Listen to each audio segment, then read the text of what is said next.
Ma'am happy new year मन क्या करेली ठंडी लागे ताई मैम पीजी ने कौन है मैम खोल दो ना मैम कीप क्वाइट। मैम मेरा पीसी खोल है नहीं बेटा, मैम मेरा फेफड़ा बंद ठंड लगती है। अरे मैम फैन तो चालू किया ना सबकी तबीयत खराब हो रही है, अभी खिड़की नो है। चलो एक्सरसाइज देखो, सत्यम मयूरा लास्ट क्लास में पढ़ चुके थे, कहानी पता चल गई ना सत्यम मयूरा का। अब एक्सरसाइज देखो, शांडिल्य उद्याने कस्मात् भयम अनुभवति।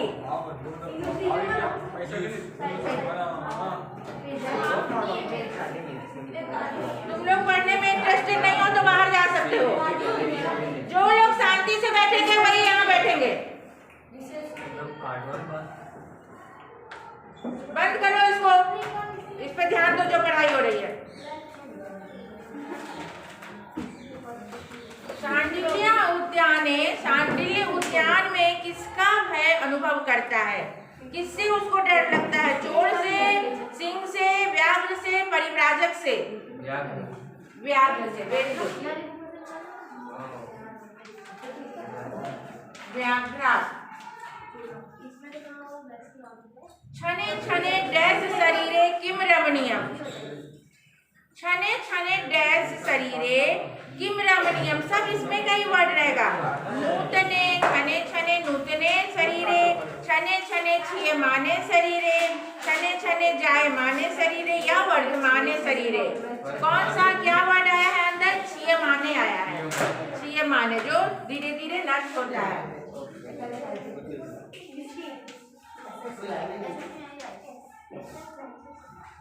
मैम वो आपकी संस्कृत थी अभी ये देखो, अभी ये सीख लो फिर करना।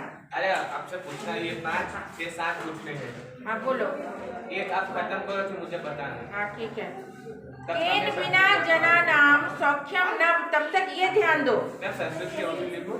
अगर ये नहीं सुनोगे तो इसमें फिर गलती होगी ना, फिर मैं नेक्स्ट क्लास में दूसरा पढ़ाऊंगी तो फिर तुम ये पूछोगे, इसलिए अभी इस पे ध्यान दो।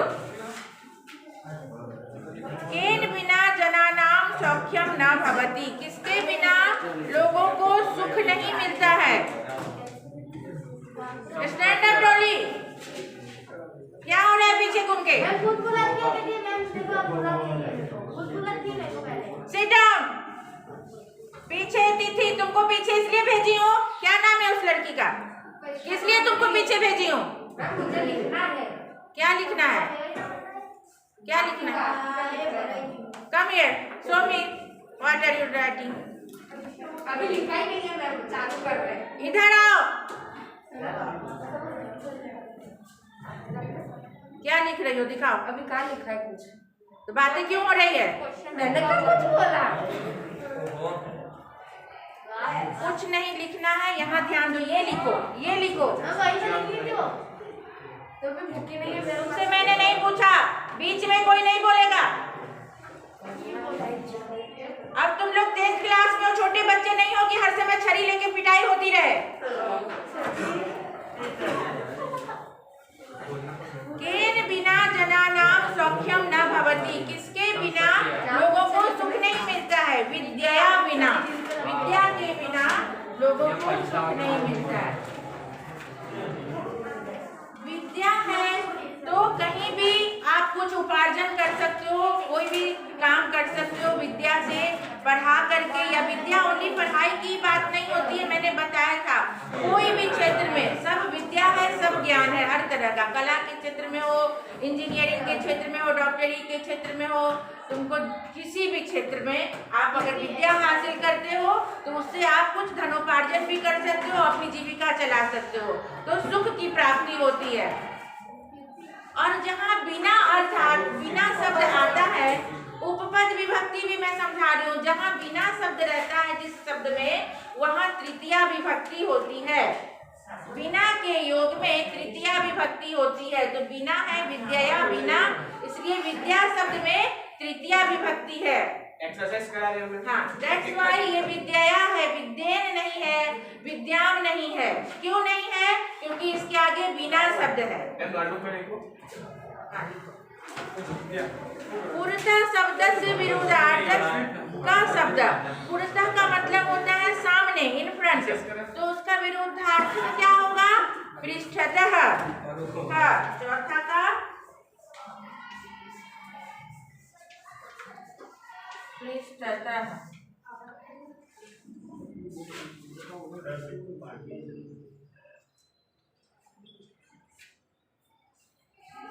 शांडिल्यस्य डैश रुधिरम प्रस्रवति।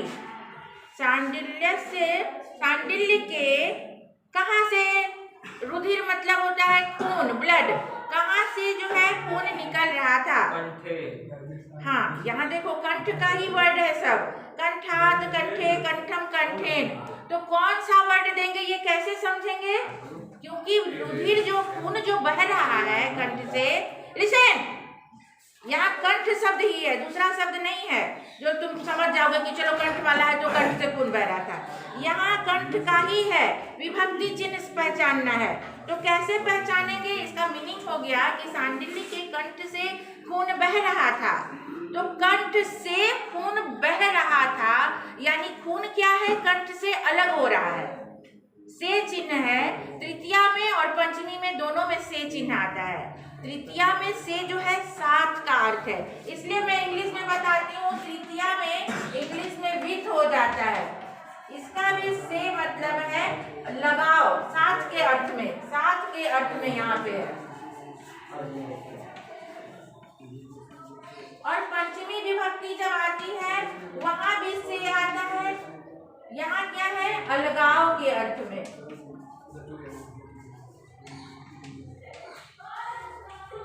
तो खून क्या है? कंठ से अलग हो रहा है, तो यहाँ पंचमी विभक्ति होगी। यहाँ पे क्या आएगा? फ्रॉम। अगर इंग्लिश में याद करोगे तो जल्दी समझ आएगा कि विथ है, से है। यहाँ खून कंठ से अलग हो रहा है, तो पंचमी में क्या रूप आएगा? कंठः, अकारांत है, राम की तरह, बालक की तरह। अगर आप लोगों ने याद किया होगा तो, याद तो किए नहीं होंगे। वाह, great. Examination is so near. Board examination is so near. Ma'am, I am sorry.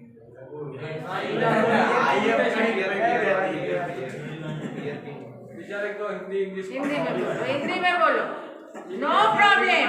Try करना बहुत बड़ी बात है, हमेशा ट्राई करना चाहिए। गलती करके ही सीखते हैं, आगे बढ़ते हैं। नहीं, डोंट लाफ, कोई हंसेगा नहीं, बहुत अच्छी बात है। ट्राई तो किया कम से कम। तो यहाँ पे आएगा रामात या बालकात वर्ड, रामात या बालकात। राम और बालक में इसलिए बोलते कि इजी होता है याद करना। तो सेम वैसे ही क्या हो गया? कंठार। यहाँ से ये आंसर निकलेगा। कैसे निकला? कि कंठ से खून अलग हो रहा है, अलगाव के अर्थ में पंचमी विभक्ति होती है। तो वहाँ पे रामात और बालकात हमने पढ़ा है, तो उसी पे बैठा दिए। कंठात इज द राइट आंसर।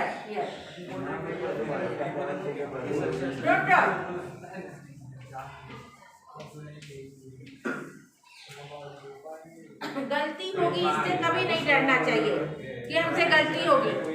आप ट्राई करो, तभी आप आगे बढ़ोगे। गलती कर करके ही आगे बढ़ोगे, तभी सीखने का ये होगा कि मुझे सीखना है। मेरे से गलती हो गई, मैंने गलत बोल दिया, मेरे पे साथी ने हंस दिया, मेरे मित्र ने हंस दिया, अगली बार वो नहीं हंसेगा, ऐसा वो करके दिखाएगा। चलो, व्याघ्र मयूर रूपम डैश पलायते। व्याघ्र मयूर रूपम। अभी यहाँ देखो, यहाँ क्या होगा? यहाँ प्रत्यय है, प्रत्यय है। मयूर रूप को लेकर, मयूर रूप पकड़ कर वह भागता है। पलायते मतलब भाग जाता है। तो ग्रहीतुम, तुमुन प्रत्यय जहाँ लगता है, तुमुन का अर्थ होता है के लिए। गृहीतम मतलब ग्रहण करके, इसका भी होता है गृहीत मतलब ग्रहण कर लिया। ग्राह्यम मतलब जो हमने अपने आप में ग्रहण किया है। और गृहीत्वा, गृहीत्वा मतलब करके, कत्वा प्रत्यय है, उसका अर्थ ही होता है करके। तो व्याघ्र मयूर रूपम गृहीत्वा पलायते, यानी कि मयूर रूप को ग्रहण करके भागता है।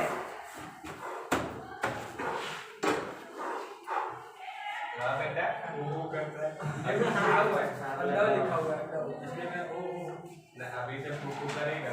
Don't stop. आगे प्रूफ करेगा,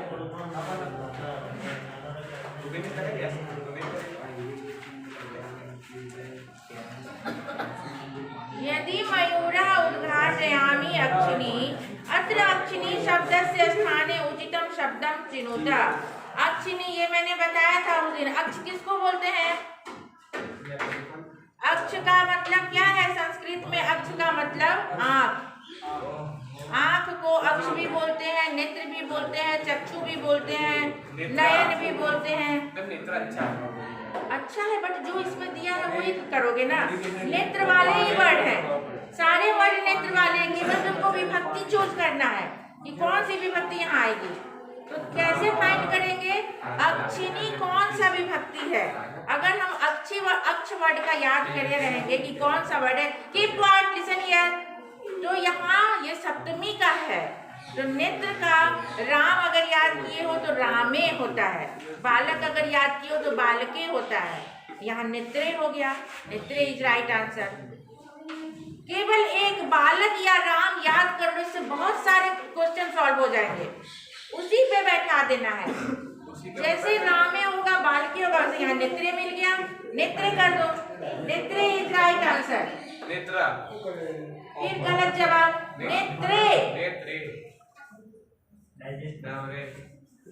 ध्यान दो, मजाक में नहीं लो, लाइटली नहीं लो, यही तुम्हारा नंबर बढ़ाएगा। बोर्ड एग्जाम है ना तुम लोगों का, बहुत सीरियस हो जाओ। नेत्रा भी होता है ना, होता है, क्यों नहीं होता है? बट यह क्वेश्चन क्या पूछ रहा है? क्वेश्चन को प्रॉपर्ली पढ़ो, समझो कि क्वेश्चन क्या पूछा जा रहा है। यहाँ ये नहीं पूछा जा रहा है कि आप आंख का हमें पर्यायवाची बताइए। यहाँ पूछा जा रहा है कि अक्षिणी के स्थान पर यहाँ पे उचित शब्द कौन है? सभी नेत्र वाले वर्ड हैं। तो सोचना है कि अक्षिणी कौन से विभक्ति कौन सा वचन का है, उसी रूप में जो यहाँ पे है नेत्र का वही डालना है। अगर नेत्रम दे दोगे तो गलत हो जाएगा। चैप्टर का ऑथर कौन है मैम? चलो सेकेंड वन, एक वाक्येन संस्कृत भाषायाम उत्तरतः। एक वाक्य में in one sentence right the answer in Sanskrit. कुत्र निरुद्धः व्याघ्रः उद्याने प्रतिवसति।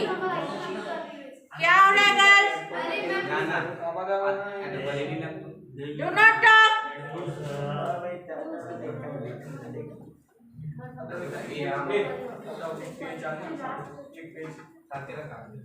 क्या प्रॉब्लम हो गया? सेकेंड वन, एक वाक्य में उत्तर दीजिए। पुत्र निरुद्ध व्याघ्र उद्याने प्रतिवसति। कहाँ छिपा हुआ पुत्र निरुद्ध व्याघ्र उद्याने प्रतिवसति? उद्यान में रह रहा है। कहाँ पे छिपा हुआ? व्याघ्र है उद्यान में। तो अपने पढ़े थे कि अशोक वृक्ष के पत्ते के पीछे है। अशोक वृक्ष के लिए क्या वर्ड है? अशोक पल्लव। अशोक पल्लव उसका पत्ता, अशोक का जो पत्ता है तो पल्लव को पत्ता को बोलते हैं। अशोक पल्लव बीच में तो क्या बोलेंगे? अंतर। अशोक पल्लवांतर निरुद्ध।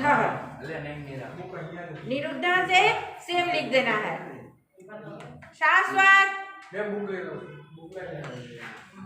Which book?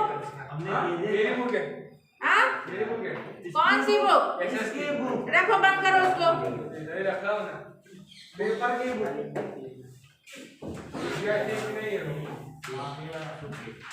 सेकेंड का पहला,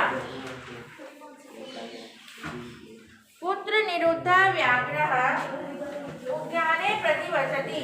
कहाँ पे छिपा हुआ व्याघ्र उद्यान में रहता है? अशोक पल्लव आंतरे। इतना ही वर्ड याद करना है, बाकी क्वेश्चन से लिख देना है। अशोक पल्लव आंतरे मतलब अशोक के पत्ते के बीच में।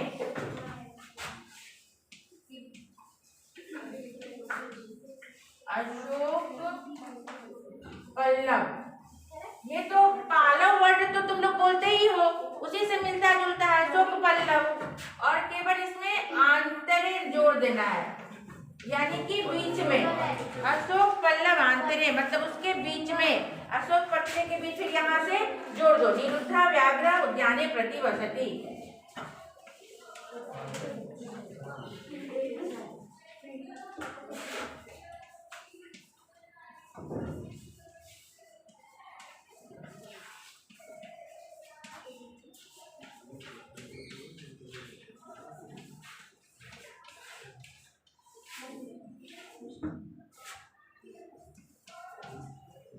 उद्यानम कः पुरतः प्रविशति। उद्यान में कौन आगे प्रवेश करता है?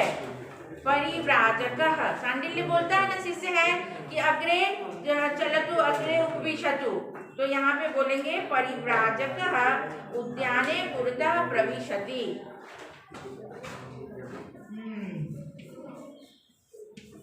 परिव्राजकः ओनली वर्ड याद रखना है छोटा, उसके बाद जो क्वेश्चन में है वही देख देख के लिख देना है।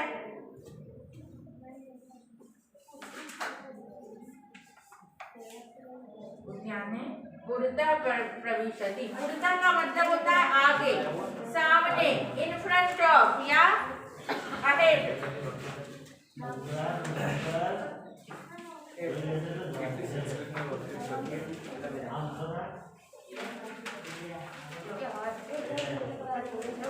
शांडिल्य कम व्याघ्रम मत्वा आक्रोशति। किसको शांडिल्य किसे व्याघ्र मानकर गुस्सा करता है? आक्रोशति मतलब गुस्सा करना, क्रोधित होता है। व्याघ्र किसको मान बैठा था? मयूरम, सत्य मयूर नाम ही है।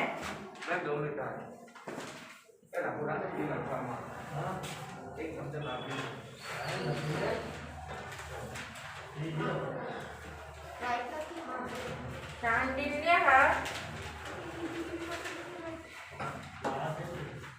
मयूरम डोंट व्याघ्रम मत्वा। मत्वा मतलब मानकर। छोटे छोटे वर्ड आ जाते हैं एग्जामिनेशन में, किसका मीनिंग लिखिए।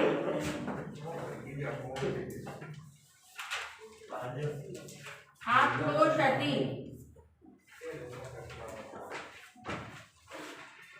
विद्याम विना मनुष्यानाम किम न जायते।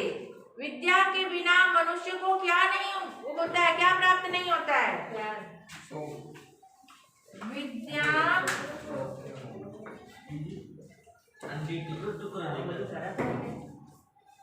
बिना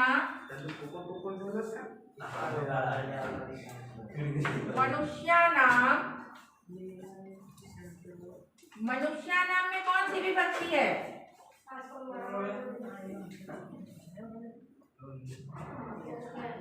मनुष्यानाम सप्तमी का बहुवचन है, सॉरी षष्ठी का बहुवचन। मनुष्यों को जो ऐसे सु वाला वर्ड होता है, प वाले सु जुड़े रहते हैं, ये होता है सप्तमी का बहुवचन। ये नाम वाला जो वर्ड होगा ये हो जाएगा षष्ठी का बहुवचन। ये सब लिखा जाता है इस तरह के वर्ड। विद्या बिना मनुष्यानाम डू नॉट सौख्यम न जायते।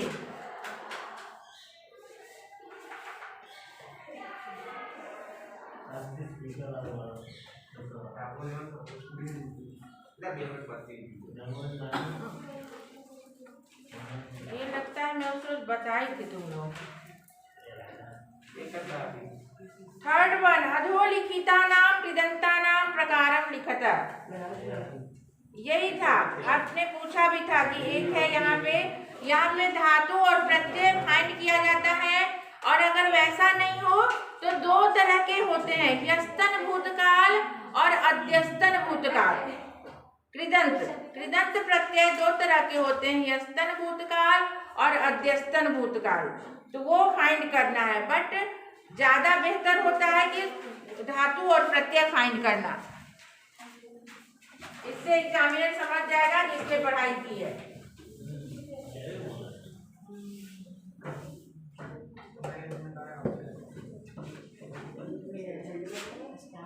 थर्ड वन,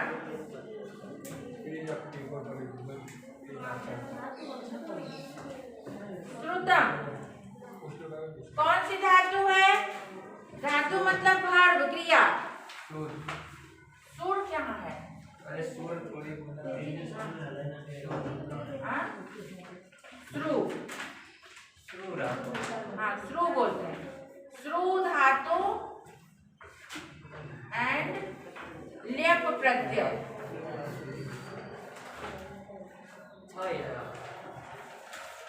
कभी भी प्रत्यय लिखेंगे तो उसमें हलंत लगाएंगे, धातु लिखेंगे तो उसमें भी हलंत लगाएंगे, बट यहाँ श्रु है इसलिए नहीं लग रहा। जैसे पठ है, पठ धातु का कुछ रहेगा, पठित्वा, तो पठ को हलंत लगा के लिखेंगे कि ये पठ धातु है, कट्वा प्रत्यय है। प्रत्यय का नाम याद रखो, अपने आप ये फाइंड हो जाएगा, अंदाज से भी हो जाएगा। श्रुतम तो क्या है? श्रुतम श्रु धातु है और लेप प्रत्यय है। ऐसे कुछ थोड़ा सा माइंड भी चलाओ। भेतव्यम, भेतव्यम, भेतव्यम का क्या मतलब है? सबसे पहले ये सोचना कि भेतव्यम का क्या मतलब हुआ। डरना चाहिए, इसका मतलब तबियत प्रत्यय लग गया, डरना चाहिए विधिलिंग का रूप में आ गया। तो यहाँ तुरंत हो जाएगा कि डरना चाहिए। डरने का क्या है? क्रिया भी है, भी का मतलब डरना। भी धातु का मतलब ही होता है डरना। भी धातु और तव्यम है तो इससे मिलता जुलता तबियत प्रत्यय। तबियत प्रत्यय ऐसे ये ध्यान आ जाएगा। देखो तव्यम तबियत, बस केवल ये पढ़ा रहेगा ना तो समझ आ जाएगा। ये पढ़ा ही नहीं रहेगा तो कहाँ से आएगा कि ये क्या है?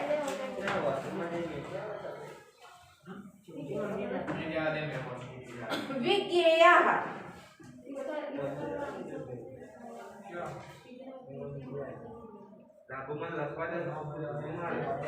तीसरा में क्या है? भेतव्यम। भेतव्यम तो कर लीजिए, निरुद्धा रह गया।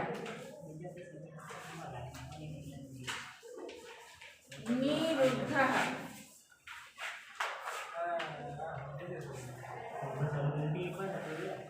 यहाँ जैसे विसर्ग वाला है, ये भी बहुत इजी है। जहाँ भी विसर्ग वाला रहेगा वर्ड वहाँ तुरंत फाइंड कर लो कि प्रत्यय क्या है? अक्तः। ये भी मिलता जुलता आ गया। विसर्ग है, कोई भी वर्ड में विसर्ग रहेगा तो ऐसा अक्तः प्रत्यय। और ये धातु हो गया, नी उपसर्ग है इसमें, प्लस रुद्ध। रुद्ध मतलब रोकना। रुद्ध धातु है, रुद्ध का मतलब होता है रोकना। निरुद्ध मतलब रुका हुआ। प्रत्यय का नाम केवल ध्यान दो, फाइंड हो जाएगा। ये वाला है तो ये हो जाएगा, इससे मिलता जुलता। तबियत है, तबियत हो गया। वेतव्यम है, तबियत हो गया। श्रुतम है, लेप हो गया। कत्वा है, त्वा हो गया। गंतुम है, तुमुन हो गया। मिलता जुलता है। और विज्ञेयः,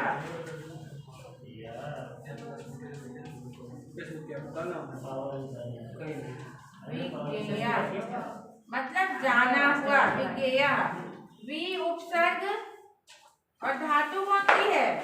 ज्ञा धातु। ज्ञा धातु का मतलब होता है जानना, प्लस लेप, लेप प्रत्यय। विज्ञा तबियत प्रत्यय, तबियत।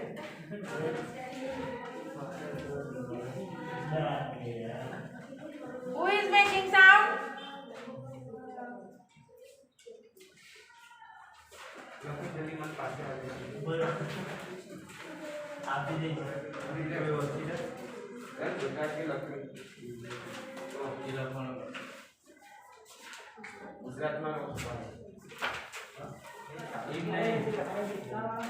कौन है? काजू? बाजू कुछ बोली नहीं, कौन मुंह से थोड़ा थोड़ा आवाज निकाल रहा है? पीछे तुम दोनों? कोई है घर में से? कोई है? मैं लिख रही हूँ।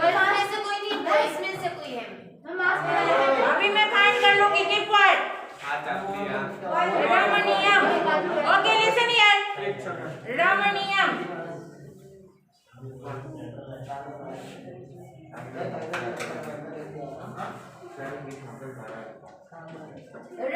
रमन धातु है, रमणीयम में रमन धातु है।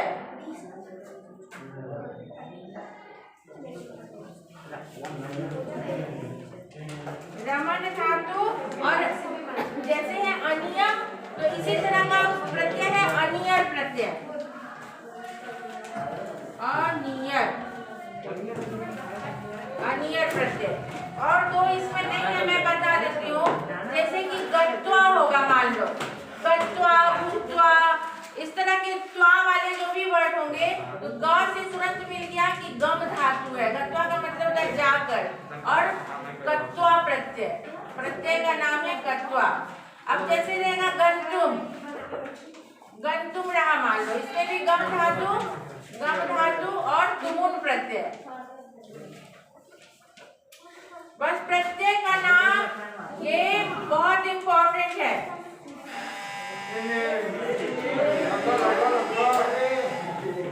ये गंतुम, कर्तुम, भोक्तुम, इस तरह के वर्ड, तुम वाले जितने वर्ड हैं तुमुन प्रत्यय। गत्वा, भुक्त्वा, पठित्वा, लिखित्वा, सब में तत्वा प्रत्यय है। तो बहुत ये चीज जो है मैंने राउंड किया, इसको तुम लोग ध्यान रखो, ये फाइंड हो जाएगा।